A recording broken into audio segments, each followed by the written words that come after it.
I woke up that morning with a mixture of excitement and nerves buzzing through me like electricity. The sunlight spilled gently across the bedroom, catching the folds of my wedding dress neatly draped over the chair. And for a moment, I allowed myself to believe everything was perfect.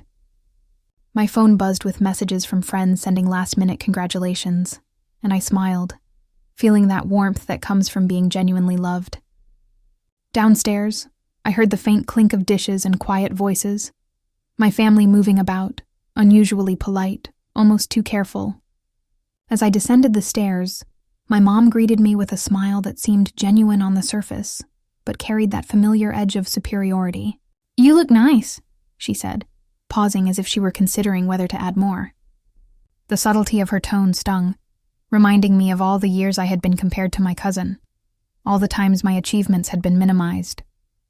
I shook it off, determined to focus on today.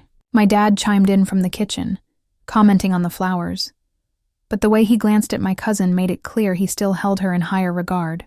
Even my younger brother offered a stiff congratulations, his eyes flicking toward the car parked outside, the one my fiancé's parents had gifted me, and I felt the first twinge of unease. The implication hung in the air. This gift, something meant to symbolize my new beginning, might not entirely be mine. Memories surfaced of childhood birthdays when presents were subtly reassigned, when my voice and opinions were sidelined, and I felt that familiar knot of frustration and longing. Yet today, I refused to let it consume me. I breathed in deeply, reminding myself that this was my moment, my day, and I deserved to feel joy. The subtle undertones, the pointed smiles, and the lingering comments only reinforced the quiet determination building inside me. No matter what, I would own this day fully, in spirit and reality, even if others tried to claim a piece of it. As I stepped out of the car and onto the flower-lined path, the morning sun glinting off the polished surface of the vehicle my fiancé's parents had gifted me, I felt a flutter of pride. That feeling was short-lived. My mom approached, her smile warm but unreadable, and in that casual, almost teasing tone she always used, she said, "We're just passing the car his parents gave you. Don't get too comfortable yet." I froze mid-step, the words hitting me like a cold splash of water. I forced a smile, trying to mask the confusion and irritation swirling inside me. My cousin, standing nearby with a glass of champagne, smirked and nudged my sister, whispering something that made them both laugh. "Don't let it get to you," my best friend said softly, linking her arm through mine, sensing the tension but unaware of the full weight behind my mom's words. I nodded, taking a deep breath and attempting to shake it off. But as I scanned the crowd, I noticed the subtle glances, the slight pauses in conversation whenever my family mentioned the car, and the way my dad's eyes lingered on my cousin's new dress instead of mine. Flashbacks surfaced. My childhood, birthdays where gifts were reassigned at the last minute, school achievements overshadowed by cousins' accomplishments, and countless moments when praise was withheld in favor of someone else.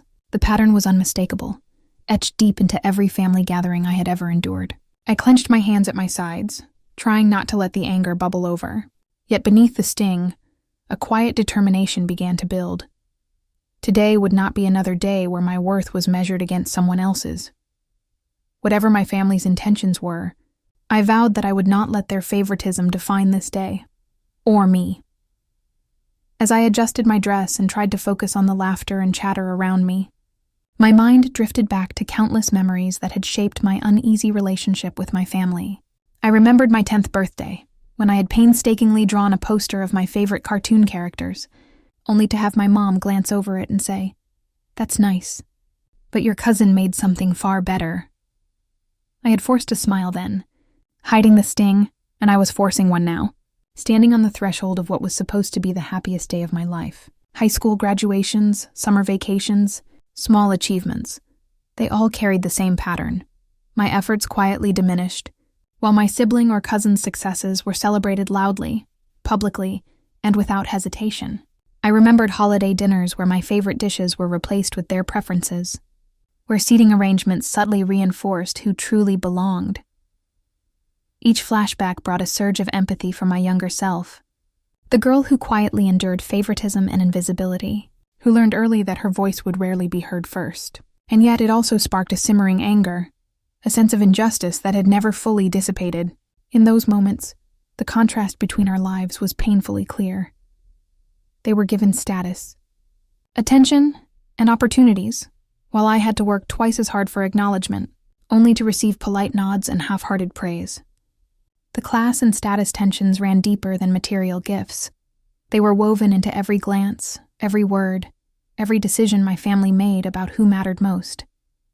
Standing here in my gown, surrounded by guests who smiled warmly at me but had witnessed my family's favoritism for years, I felt that same knot of invisibility tighten, then slowly unwind into determination. This wedding was my chance to rewrite that story, to assert my presence in a space where I had always been subtly relegated to the background. I inhaled deeply, letting the memories fuel the quiet, burning resolve that today, finally, I would be seen for who I truly was, and not who they wanted me to be. The pre-ceremony rituals were in full swing, with relatives milling about, exchanging pleasantries and exaggerated compliments. My mom hovered near me, her presence heavy, and every word she spoke seemed carefully measured to assert control. "Don't spill anything on that dress," she said lightly, though her tone carried the kind of judgment that made me tighten my jaw. When my cousin leaned in, whispering, "I can't believe they actually let you pick the flowers this year," I felt the familiar sting of being minimized, even as I forced a polite laugh. I smiled, nodded, and said nothing, hiding the swelling irritation behind a mask of composure. My aunt, ever eager to reinforce hierarchy, commented on how lucky my fiancé's family must feel to have me, but the emphasis on luck, rather than merit, was another tiny jab. Each comment, each gesture chipped at me, yet I refused to react outwardly. Inside, however, my mind was alive with strategy. I replayed every past slight, every subtle insult that had left me feeling small, and began plotting my quiet reversal. If they wanted to play the game of superiority, I would play it better, but on my terms. I would speak softly, move graciously, and let every action of mine quietly challenge their assumptions. As I arranged my bouquet, I reminded myself that politeness could be a weapon, that calmness could cloak strategy, and that every smirk, whispered comment, or pointed glance from them was now part of a larger game I intended to win. The power balance was shifting, not with confrontation but with measured presence. And for the first time, I felt that surge of control, the first taste of my own quiet victory brewing beneath the surface. The ceremony hall was bathed in soft, golden light, the scent of fresh flowers mingling with the faint aroma of polished wood. Guests whispered quietly among themselves, the murmur of voices blending with the soft notes of the string quartet playing in the background. I stepped forward, my heart pounding, my dress flowing around me like liquid silk, and tried to focus on the moment I had dreamed of for years. But no sooner had I taken my place than I felt the prick of judgment from my cousin, who leaned slightly toward my aunt and whispered something I couldn't quite catch. Yet the smirk on her lips was unmistakable. During the speeches, my uncle made a passing joke about how lucky some people get everything handed to them, glancing knowingly at her, and I felt a flush of embarrassment crawl up my neck. I smiled politely at the audience, nodding as if nothing had happened, but inside I bristled at every subtle insult, every hint that my achievements and style were being measured against someone else's. I glanced around the room, seeking validation, and caught the eyes of a few close friends who smiled at me warmly, giving me tiny nods of encouragement. The relief that came with their recognition was immediate, like a balm to the sting of public snubs. The contrast between the whispered mockery and the genuine support reinforced my awareness of who truly mattered and who simply tried to wield influence through social cues. Even amid the tension, I felt a flicker of strength, an understanding that the opinions of those who mattered to me, those who had seen me, truly seen me, were far more important than the petty judgments of my family. I straightened my posture, lifted my chin, and let the ceremony continue, every slight fueling the quiet determination building in me, knowing that by the end of this day, the balance of perception would shift entirely.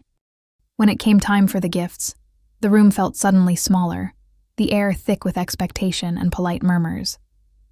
I approached the table, my hands trembling slightly as I lifted the first neatly wrapped boxes, my mind already on the one that mattered most, the car my fiancé's parents had given me. My smile faltered the moment my mom stepped forward, her hand lightly resting on the edge of the box with that same practiced, possessive grace she always wore when asserting authority. "We're just passing the car his parents gave you," she said, her voice sugary but firm. "So you understand it's not fully yours until we say otherwise." The words hit me like ice water. I froze, staring at her, my chest tightening as disbelief mingled with anger. Guests shifted uncomfortably, sensing the tension, and my cousin's smirk returned, subtle but sharp, as if she had been waiting for this moment. I clenched my fists under the table, forcing a polite nod and a faint laugh, but inside the blood rushed hot and fast. Memories of every past slight, every small humiliation, every birthday present redirected to someone else, surged forward, fueling a growing storm of frustration and resolve. The air seemed charged, as if everyone could feel the silent question hovering between us. Would I simply accept this audacious claim, or was this the moment I finally drew a line? I swallowed hard, letting the shock and anger coil inside me, aware that what happened next could change the entire balance of power. And for the first time that day, I realized the real story wasn't the wedding or the gifts. It was the game my family thought they were winning, and the one I was only just beginning to play. After the ceremony ended and the applause faded, I slipped away to a quieter corner of the garden, my mind racing faster than my heart. My best friend fell into step beside me, her hand brushing against mine in reassurance. "You okay?" she asked, glancing at the subtle tension still lingering in my family's expressions. I forced a calm smile, shaking my head slightly. "Yeah, just thinking," I murmured, though in truth I was far from thinking calmly. The memory of my mom claiming the car, the public smirk of my cousin, the faint laughter of relatives all replayed like a cruel montage in my mind. I imagined subtle ways to turn the tables, small maneuvers that would expose their favoritism without anyone suspecting my intentions until the payoff landed. Could I let this slide? Remain passive? Maintain the polite facade? Or was it finally time to act decisively, to assert myself and rewrite the narrative they had written over me for years? Each scenario unfolded in my imagination, quietly correcting assumptions, letting small gestures of independence speak louder than words, planting seeds of realization that I was no longer invisible. My friend chatted on, oblivious to the storm inside me, and I nodded along, all while mentally sketching every move I would make. The moral dilemma twisted tighter, and I realized the choice wasn't just about the car. It was about reclaiming respect, ownership, and control. With each breath, the tension coiled like a spring, and I knew the second power reversal was imminent. I would wait for the perfect moment, and when it came, every carefully measured action would land with precision, shifting the balance firmly in my favor. I returned to the reception hall with my chin held high, every step measured, every smile perfectly polite. As my mom approached, ready to assert her imagined authority over the car, I met her eyes evenly and said lightly, "I'm so grateful for the gift, but remember, my name is on the paperwork, so technically, it's mine now." Her smile faltered ever so slightly. A twitch of surprise she quickly tried to mask. Across the room, my cousin's smirk wavered as she realized that I wasn't flustered, wasn't backing down, and wasn't invisible anymore. I moved through the room with calculated ease, accepting compliments, engaging in polite conversation, and letting subtle statements reinforce my independence. When a distant relative commented on the car, assuming it had been gifted fully to my cousin, I corrected them gently but firmly. "No, it's actually under my name now." They were so thoughtful. Each word was deliberate, each correction delivered with charm and calm, exposing the cracks in their constructed hierarchy without a hint of confrontation. I reveled inwardly at the tiny cumulative victories, the stolen glance from my dad, the tightening smile of my aunt, the uncomfortable pause from my mom. Internally, I cataloged each reaction, noting how the room's perception was shifting. The power was slowly moving toward me, not through shouting or dramatic gestures, but through measured assertion, quiet intelligence, and subtle exposure of their favoritism. For the first time that day, I felt entirely in control, savoring the growing recognition of my independence while they realized, too late, that their assumed authority was no longer absolute. The room seemed to hold its breath as my words settled in the air, each syllable landing heavier than I had imagined. My mom's smile stiffened, her eyes darting nervously to my dad, as if silently questioning how to respond. My cousin's smirk wavered completely, replaced by a flush of irritation she couldn't quite hide. Whispers spread through the gathering, subtle but pointed, as extended family members exchanged glances, trying to reconcile the shift in control. I felt a thrill watching them fumble, their confidence shaken by the quiet assertion I had woven into each phrase and gesture. Across the hall, my friends leaned closer, some offering small nods of approval, others whispering words of encouragement I could only hear in bits. She's handling this perfectly. Finally, someone's putting them in their place. Even acquaintances of my fiancé, previously oblivious to the dynamics, now regarded me with newfound respect, curiosity, and admiration. The contrast between my family's discomfort and the validation flowing from outsiders was intoxicating. Every polite correction, every subtle assertion of independence, had cumulatively shifted the social balance. The sting of years of favoritism, dismissal, and minimization finally met its counterweight. Recognition, respect, and the thrill of karmic justice. I allowed myself a small, private smile, savoring the moment, knowing that their shocked reactions were a necessary part of the story I had been silently scripting for years. In that charged atmosphere, I realized the full weight of my subtle victory, the first true taste of empowerment, the peak of satisfaction that comes when justice lands not in a shout, but in the undeniable awareness that the balance of respect had irrevocably shifted. The moment I had been quietly orchestrating arrived with the soft hum of the car engine. I slid into the driver's seat, my fingers grazing the polished leather, a surge of exhilaration coursing through me. My family clustered near the entrance, their murmurs and glances following every movement as I adjusted the mirrors and started the engine. "I can't believe she's actually driving it herself," I overheard my cousin mutter, disbelief lacing her tone. I smiled faintly, letting the calm, measured air around me speak louder than any words could. Rolling forward, I caught my mom's eyes through the windshield, her carefully cultivated authority reduced to stunned silence. The guests around us murmured appreciatively, some whispering, "She looks incredible," while others exchanged glances that clearly acknowledged the shift in control. I navigated the driveway slowly, savoring the collective astonishment, each turn of the wheel a statement of independence, each glance at the gathered family reinforcing that this was my moment, not theirs. The whispers grew louder, questions lingering in the air. Who really held power here? Who had earned the respect and recognition that had long been denied? Inside, my heart raced not with anxiety but with triumph, a deep, satisfying pulse of vindication. Years of subtle diminishment, quiet exclusion, and overlooked efforts had been undone in one visible, decisive act. The power reversal was complete. The carefully constructed image of family superiority cracked, publicly displayed, and undeniable. I paused briefly, letting the engine hum fill the space, relishing their shocked expressions and the ripple of murmurs from friends and strangers alike. Today I had claimed more than a car. I had claimed recognition, autonomy, and the social victory that had been denied to me for so long. The drive was more than literal. It was a symbolic passage, a moving statement that my life, my achievements, and my dignity were entirely my own. The collective realization on their faces, the stunned silence, and the subtle nods of admiration from outsiders crystallized the climax of this long, quiet struggle. I had won, fully and unapologetically.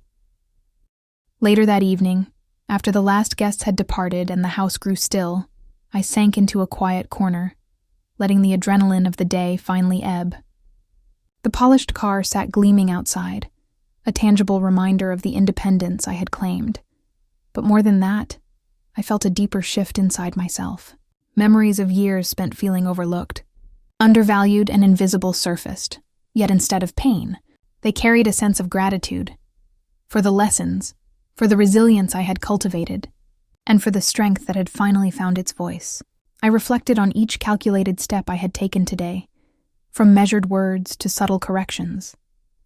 And I marveled at how far I had come from the timid girl who once swallowed her frustration to avoid conflict. The satisfaction wasn't just in the external victory. It was in the quiet certainty that I could assert myself, honor my worth, and navigate challenges with poise and intelligence. I allowed myself a small, genuine smile, thinking of the friends who had supported me, the guests who had recognized my presence, and even the family members who had been forced to witness my empowerment. The day had been a victory not only in action but in growth, a reclamation of agency, dignity, and self-respect. In that peaceful, reflective moment, I felt fully seen, fully validated, and wholly empowered, experiencing the emotional closure and catharsis I had longed for, a deep sense of peace that would stay with me far beyond the celebrations.